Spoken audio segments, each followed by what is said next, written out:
comment toujours réussir votre première impression.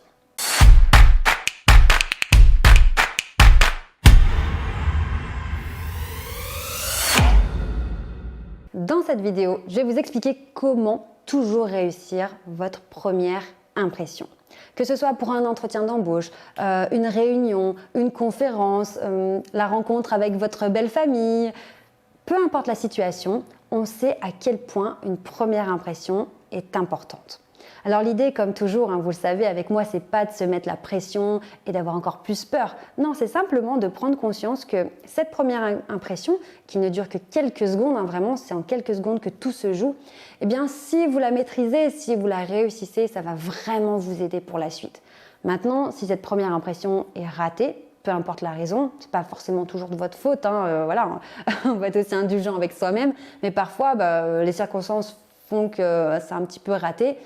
Simplement savoir que derrière, ça va être, ce sera moins fluide, il faudra un petit peu ramer, mais c'est pas grave.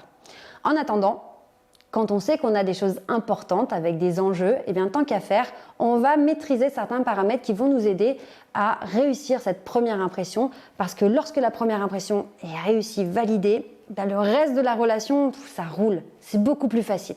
Parce qu'une première impression, elle va être imprimée dans l'esprit de votre interlocuteur. On va vous valider. On va avoir la sensation que vous êtes une personne de confiance, que vous êtes professionnel, que vous êtes chaleureux, sympathique, accessible.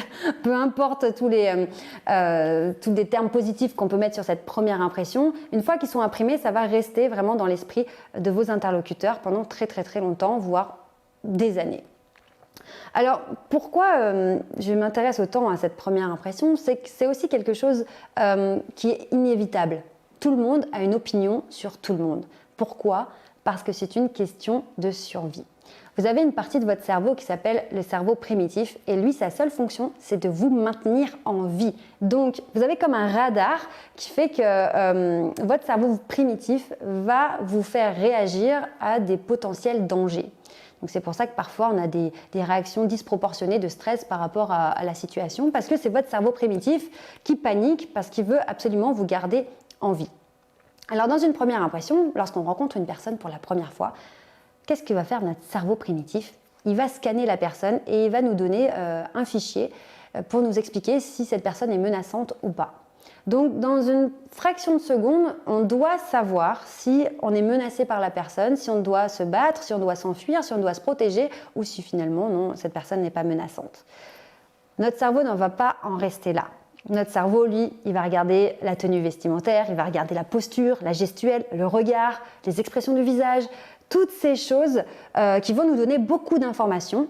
Et c'est pour ça que lorsqu'on rencontre une personne quelques minutes, on est capable après de décrire la personne et de faire des hypothèses. J'imagine que cette personne travaille dans ce secteur d'activité, j'imagine qu'elle a une personnalité comme ça, lui il doit être comme ça je pense, elle dans la vie elle doit être comme ça. Parce qu'on a analysé de manière inconsciente tous ces petits signaux que la personne nous a envoyés consciemment ou inconsciemment. Donc le but pour nous ici c'est de comprendre les indices qu'on envoie malgré nous. Parce qu'on a parfois l'impression que les autres nous voient tel qu'on est et parfois il existe un énorme décalage entre l'image qu'on envoie aux autres et notre façon de ressentir les choses ou notre façon d'être. Et ça c'est terrible parce que j'ai beaucoup de personnes, en tout cas des clients que j'accompagne qui sont très frustrés et c'était mon cas d'ailleurs il y a quelques années. Vraiment je comprenais pas parce que je sentais bien qu'en face les personnes ne me considéraient pas du tout à ma juste valeur. On me considérait à un niveau qui n'était pas du tout dans lequel j'étais moi dans ma tête, quoi. Et j'étais très frustrée parce qu'on rate des opportunités, on n'est pas la personne choisie, on sent qu'on n'est pas crédible, on sent que quand on parle, on n'a pas de poids. Alors que pourtant, à l'intérieur, on a des super idées, on cogite, on est totalement au niveau, voire plus, mais en face, les autres ne le perçoivent pas. Donc si c'est votre cas aujourd'hui, pas d'inquiétude, je vais vous expliquer comment faire pour montrer à l'extérieur ce qu'il y a à l'intérieur. Donc la première impression, on l'a réussi avec différents paramètres. Vraiment, la première chose à prendre en compte, c'est votre langage non verbal. Si vous avez l'habitude de me suivre, vous savez que je vous donne sur cette chaîne énormément de conseils pour maîtriser votre langage non verbal et aussi pour décoder le langage de vos interlocuteurs. D'ailleurs, au passage, pensez bien à vous abonner et à cliquer sur la petite cloche de notification. Donc le langage non verbal, c'est votre corps qui va, en plus de votre voix et des mots que vous allez prononcer, votre corps va communiquer et votre gestuelle va illustrer vos pensées. Donc au départ, on se dit c'est bien, notre gestuelle, elle va avec nos mots, donc c'est super.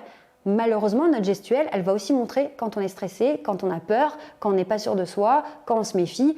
Tout va être transcrit dans la gestuelle et dans la posture.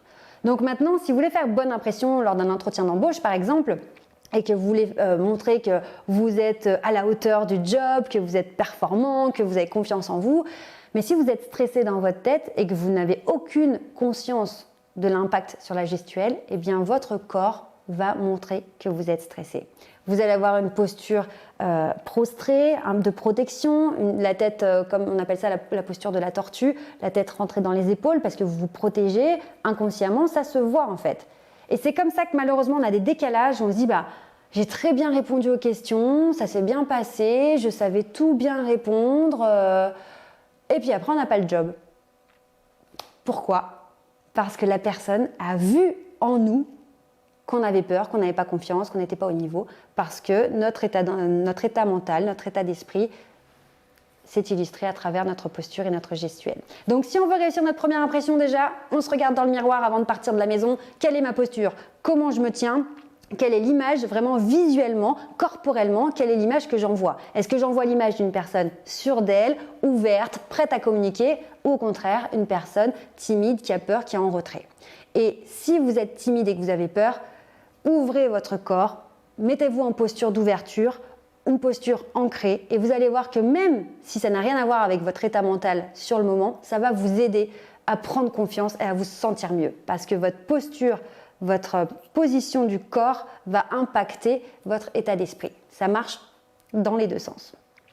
Au-delà du langage non verbal, quand on veut réussir sa première impression, évidemment, on va faire attention à notre tenue vestimentaire. Très important de savoir s'adapter au contexte. Si je suis dans un contexte plutôt habillé, classique, ce genre de choses, je vais faire un effort, évidemment, je vais m'habiller un petit peu plus chic. À l'inverse, si j'ai un style plutôt habillé, tiré à 4 épingles habituellement, mais que je suis dans une ambiance avec des personnes beaucoup plus décontractées, je vais me poser la question, est-ce que je ne vais pas avoir l'air totalement en décalage? Je vais essayer peut-être de redescendre un petit peu mon style. Donc vraiment, on prend le curseur et on le met en fonction du contexte. Évidemment, il y a aussi tous les paramètres, quelle est ma morphologie, quelles sont les couleurs qui me correspondent, et ça, c'est encore d'autres choses dans le conseil en images, et justement, c'est pour ça, suivez bien la chaîne, parce que j'ai tellement de choses à vous dire qu'il me faut plein de vidéos. Donc, inscrivez-vous bien à la chaîne, et ça, ce sont d'autres sujets. Le non-verbal, la tenue vestimentaire, et on va aller plus loin dans le détail, ça va rejoindre votre état d'esprit, là on est sur le regard, sur les expressions du visage. Parce que quand on vous voit arriver de loin, on analyse votre posture, votre gestuelle. Ensuite, on comprend votre style vestimentaire, comment vous vous situez, quelle est votre personnalité.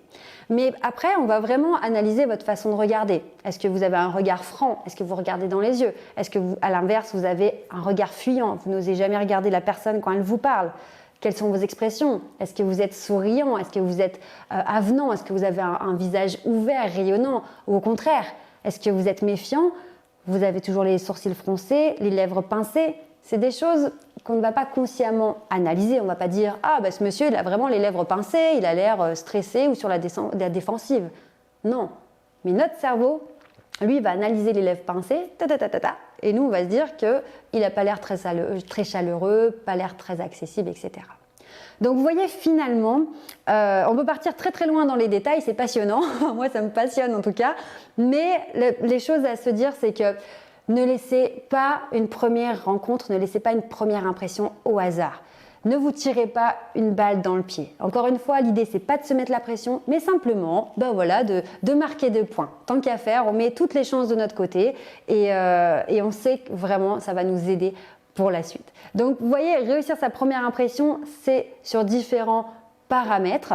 Mettez vraiment l'attention sur ce qui est le plus important pour vous, mais on ne se prend pas la tête. Simplement de se dire, j'y vais pas complètement au pif pour pas rater des opportunités, mais j'essaye de faire correspondre l'image que je vais envoyer aux autres à qui je suis à l'intérieur.